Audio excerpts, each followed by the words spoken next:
ये राशि हर महीने पहुंचती है।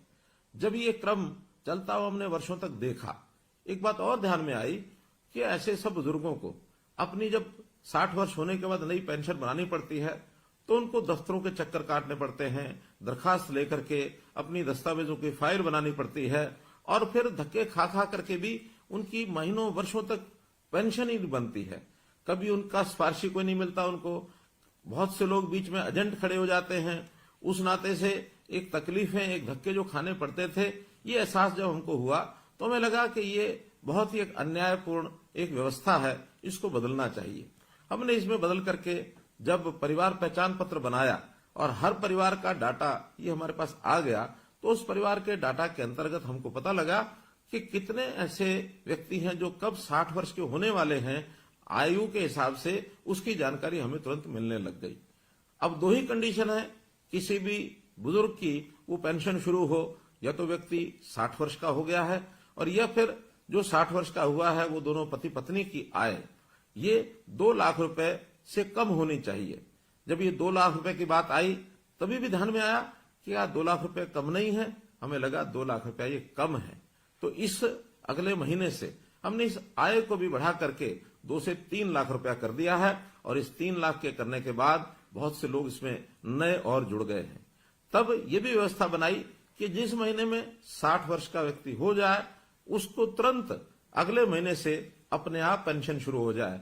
मात्र एक कागज पर आपको साइन करना होगा, कोई भी सरकारी कर्मचारी आपके यहाँ आपकी सहमति लेगा, क्योंकि सहमति लेनी भी आवश्यक है।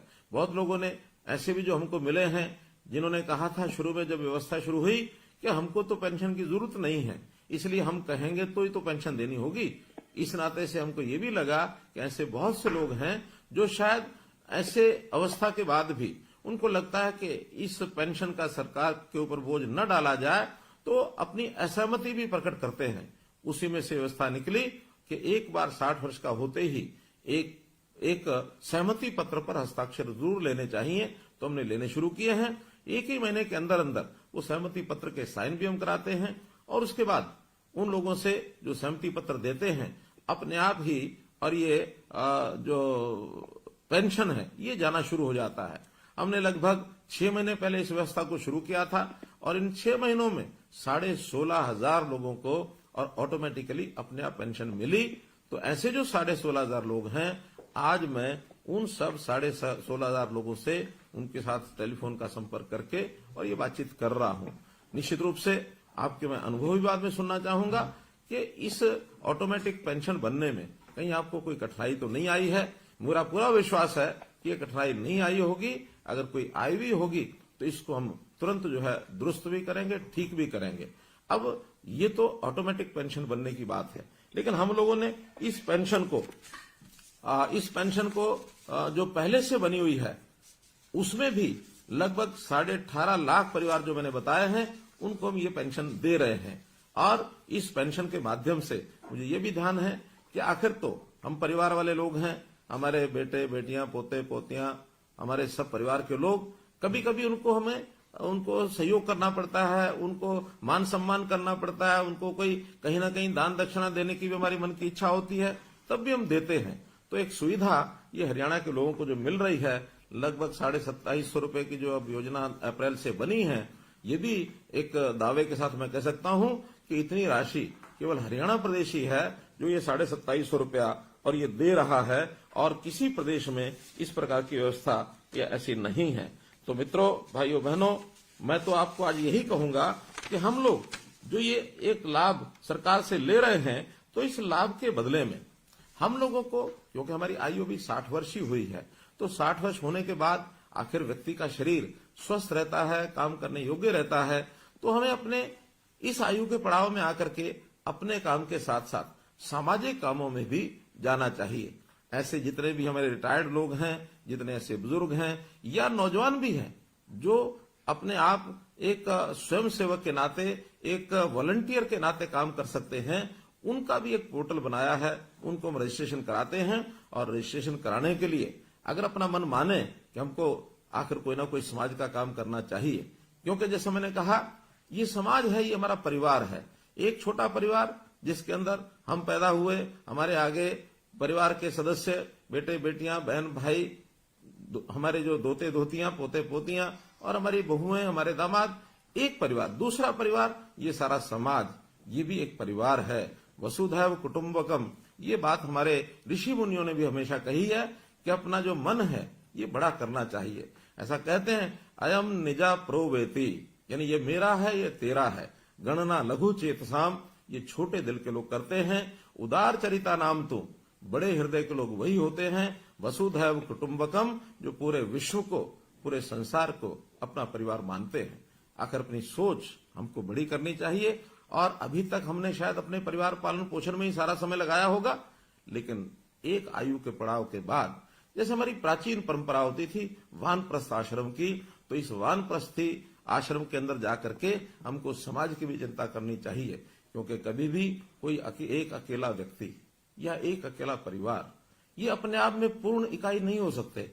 अपने आप में सारा काम अपने आप नहीं कर सकते। हमको प्राय सभी काम करने के लिए समाज की भी आवश्यकता होती है। यदि सारे समाज की हम चिंता करेंगे तो समाज हमारी भी चिंता करेगा। तो इसलिए वॉलंटियर बनने के लिए हमने जो पोर्टल बनाया है, उस पोर्टल के बारे में मैं बताता हूं। उसका नाम है samarpan.gov.in। अंग्रेजी का ये शब्द है। आपको अगर न ध्यान में आए तो आप निश्चित रूप से आपके गांव में जो भी कोई कंप्यूटर के नाते से जो कोई वहां साझा सेवा केंद्र है, अथवा जिसको सीएससी कहते हैं या अटल सेवा केंद्र कहते हैं, या कोई भी कंप्यूटर जानने वाला व्यक्ति, उसको हम बता सकते हैं कि मैं भी अपना नाम वॉलंटियर इस नाते से उसमें जुड़वाना चाहता हूं। तो इस नाते से हम और वॉलंटियर बन सकते हैं। हमने इस प्रकार की सेवाएं बहुत, जो खास करके बुजुर्गों के लिए तो शुरू की हैं, समाज के हर वर्ग के लिए हम परिवार पहचान पत्र के माध्यम से उनकी योग्यता के, उनकी क्षमता के हिसाब से, उनकी स्थिति के हिसाब से, खास करके आर्थिक स्थिति के हिसाब से बहुत सी योजनाएं हमने शुरू की हैं। हमने इस परिवार पहचान पत्र के अंदर जितने भी नागरिक हैं, अर्थात 2,87,00,000, इनको 6 भागों में बांटा है।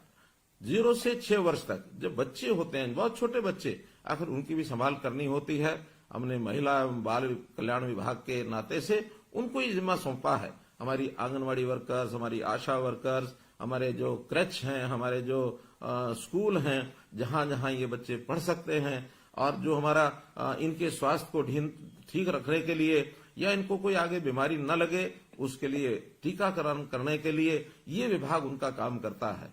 ऐसे ही 6 वर्ष से लेकर के और 16-18 वर्ष तक ये जो एक हमारे बालक परिवारों के, इनको स्कूल शिक्षा का जो विभाग है वो इनकी चिंता करता है कि ये सब बालक पढ़ने के लिए जाएं। कोई बच्चा ऐसा तो नहीं है जो किसी स्कूल में पढ़ नहीं रहा है, घर में ही रहता है, या उसको कोई स्वभाव के नाते से कोई कहीं गलत आदत तो नहीं लग गई है। तो हर बच्चे की संभाल करना ये इस विभाग के जिम्मे रहेगा।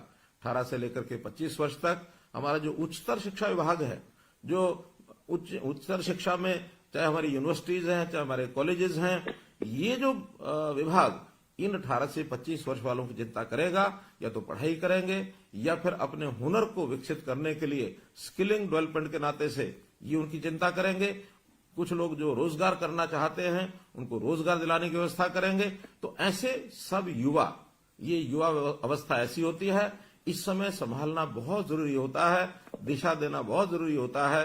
तो हमारे युवक एक ठीक दिशा में